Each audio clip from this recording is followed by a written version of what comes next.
and policy perspective. Let me start by appreciating the Center for Aerospace Power and Strategic Studies for organizing this and bringing some fine brains from the operations, scientific and operational domains into this forum. I think all of us realize the primacy of air power in the recent conflicts, whether it is Op Sindoor, whether it is Russia-Ukraine, whether it is Israel versus Hamas. Operations are becoming increasingly net-centric, which requires the need to change our war strategy, tapping the potential of advanced technologies. From the time when we used to talk about those who rule the waves control the world, maybe we are switching to a different set of waves, the airwaves. Our defense strategists have identified the potential of air power for a long time, but we've done so in fits and starts, and there is always this false duality in this country about is it public versus private, is it imports versus Atmanirbharta. I mean, the world doesn't exist in dualities. There are always grays and nuances there, and we have to take pragmatic calls on all of these, particularly at a time when the world is on fire in many ways. There is increasing economic fragmentation. There is competitive protectionism and the weaponization of tariffs. And one of our, there's no secret that President Trump believes that it is the power of tariffs which enables him to control or switch off and switch on conflicts anywhere in the world. In many ways, we are seeing the decline of the old Washington consensus of the post-World War, and we seem to be in an era where the oldest human doctrine of might is right seems to have resurfaced.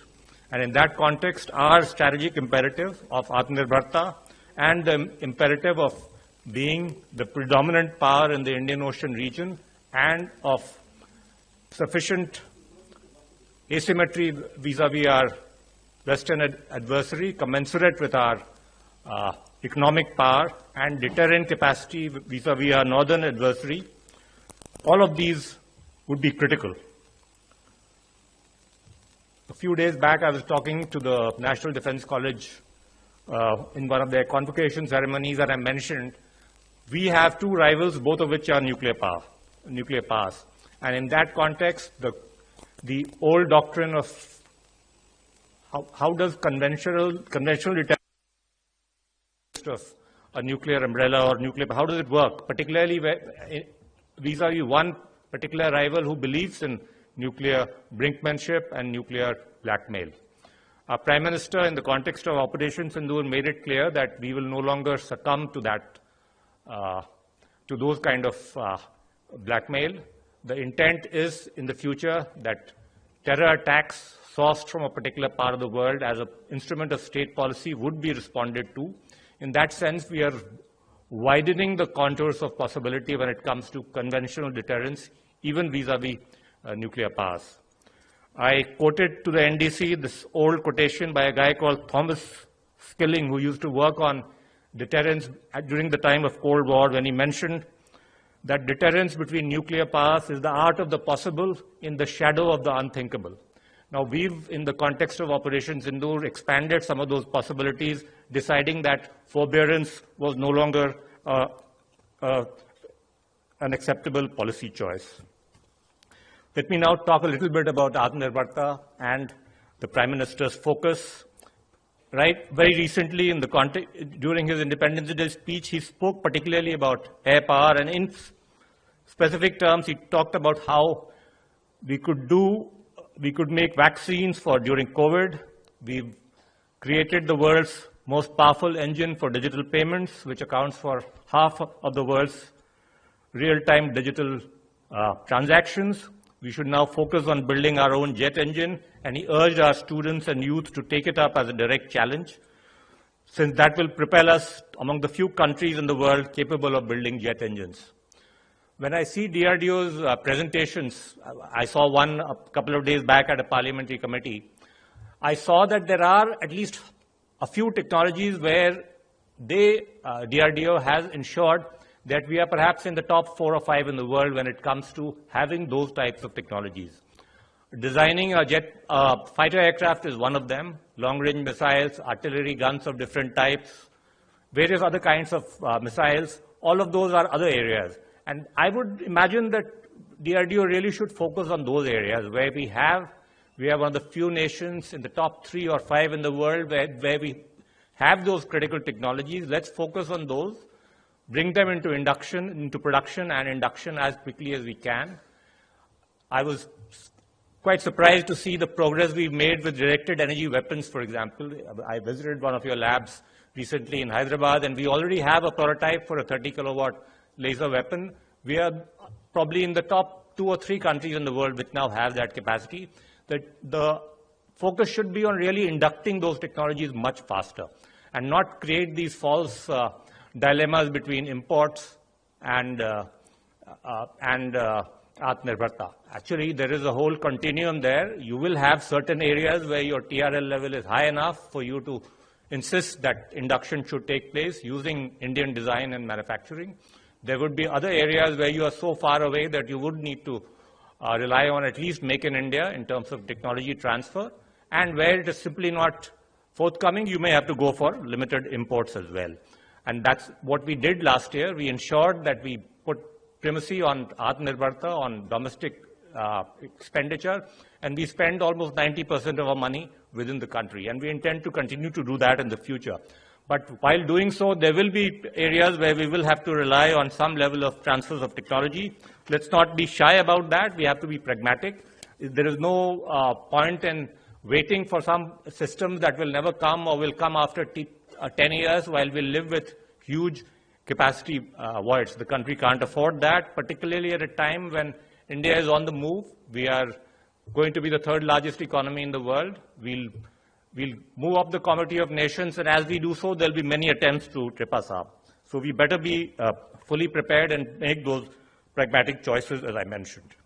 Let me end by making a few broader points about what I feel we should be doing when it comes to ensuring that our capability enhancement relies on domestic industry, but also on pragmatic policy choices.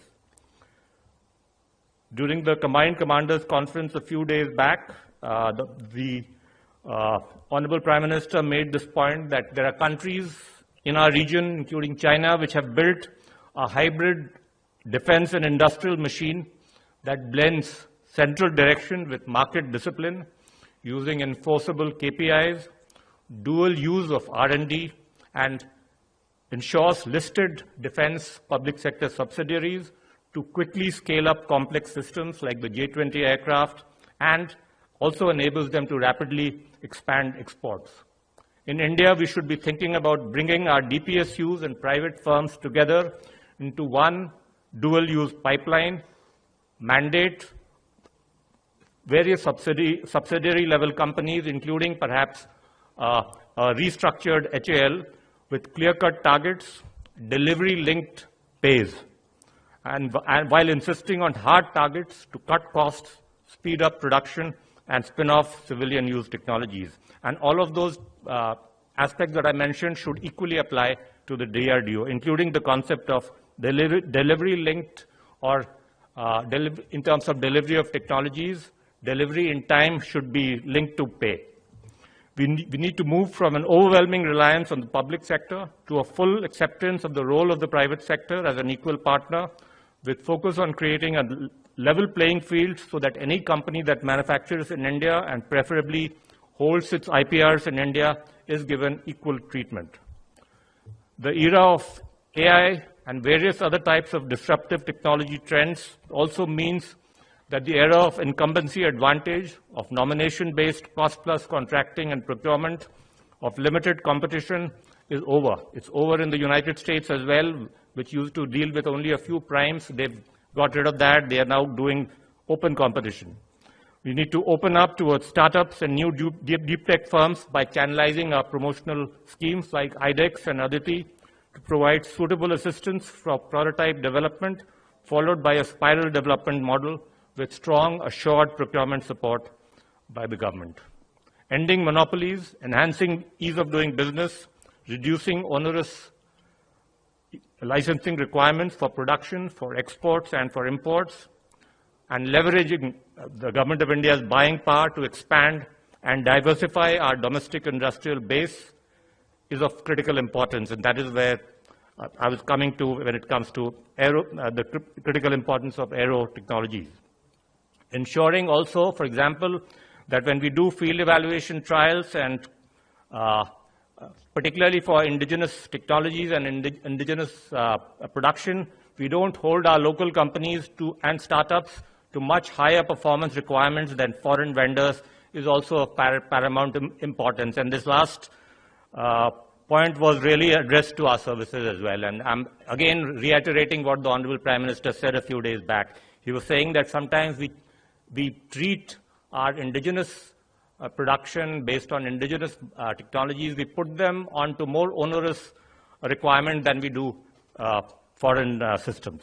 Let me end here. I think we are at a stage where we are on the verge of creating a technological and industrial powerhouse that is commensurate with our status as the world's fourth largest economy.